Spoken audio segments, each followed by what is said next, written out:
It came about in an unusual way, which is to say it was not the usual practice of hiring a design office to develop a logo. What happened was the Assistant Commissioner of Commerce was instructed by the Commissioner of Commerce, who was a man I had met years ago, to ask if I'd be interested in helping the state develop. And he came off the plane from Hong Kong, came directly to this table where we're sitting at today, and said, "We need your help." And there was no contract, there was no arrangement, there was nothing except an idea that I had of how to do it, and I did something. They accepted it. But I tell the story often that 2 days later in a taxi cab coming to work, I realized there was a better solution. And I have a little sketch of the I Heart New York, which is now in the Museum of Modern Art, ironically. And I asked the Assistant Commissioner to resubmit it to the Board of Commissioners, who consisted of 5 so-called knowledgeable people. And they said, "You're right, this one's better." And they changed their decision, which is very unusual in a bureaucratic structure. And they said, "Let's do it." And that's how it came about. But I was proud to be able to do something. That was a time when the city itself was in very bad shape. Yeah, sure. Crime was very high. People were leaving the city because they were not happy living here. So the city needed a kind of device to alert people to how wonderful the city is. And that's what happened. Okay, good. Thank you.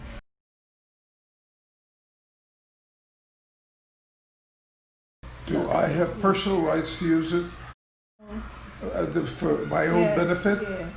I never thought there was a reason to do that. Okay.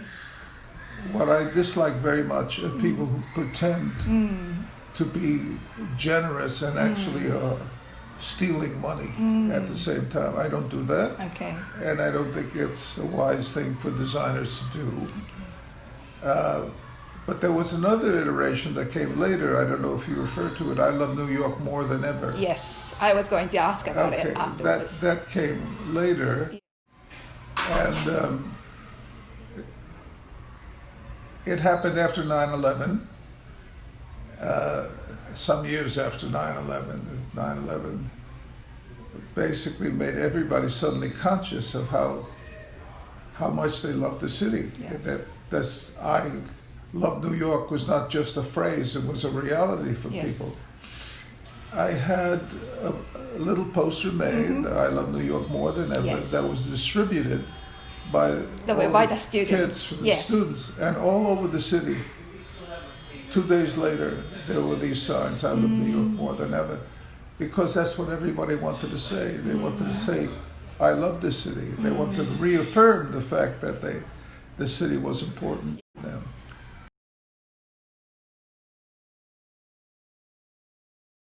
New York, all over New York, all the boroughs, Manhattan, boroughs. Brooklyn, Queens, everywhere the kids lived in their neighborhoods, and there were about 50 kids, and they worked all over the city, and they put them in doorways and windows of shopkeepers. They just went in and said, "We'd like to put this on your window," and the shopkeepers felt this way. So they were very cooperative. So they are happy to have that poster. Yeah, usually they say, "No, you're not going to put anything on my window." Yeah, that's what I thought. They were enthusiastic about it.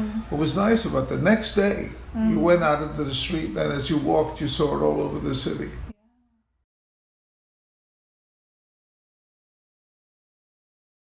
I knew Pete Hamill is a good friend of mine. And I think he was editing the news. I called him and I said, "I have something for you." And I sent it to him and he said, "Okay, we're going to use it on the cover." And that's how it happened. Wow. Mostly these stories are because you had some kind of connection before.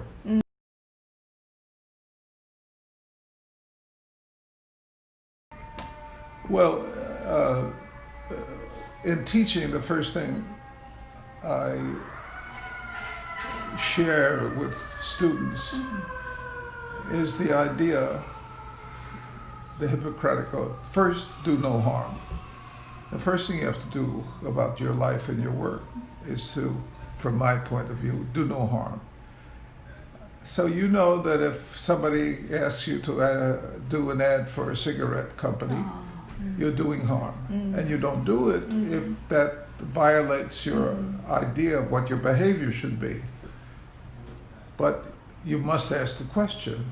And as you know, in most cases, say in advertising, forget about what design is part of it, but in advertising, for instance, that question is never asked.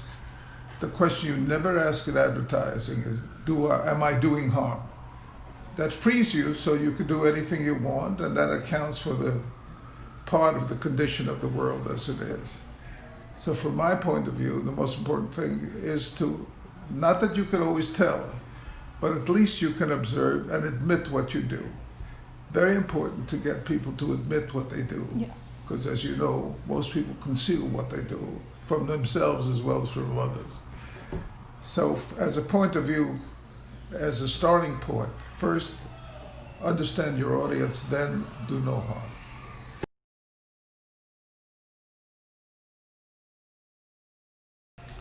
The so-called role of design is just to be a good citizen. That's all it is. No more, no less. And then you say, well, what's good citizenship? You can go on a conversation, right? So that refers back to the idea. The role is to promote the beneficial part of human experience and to diminish the harmful part.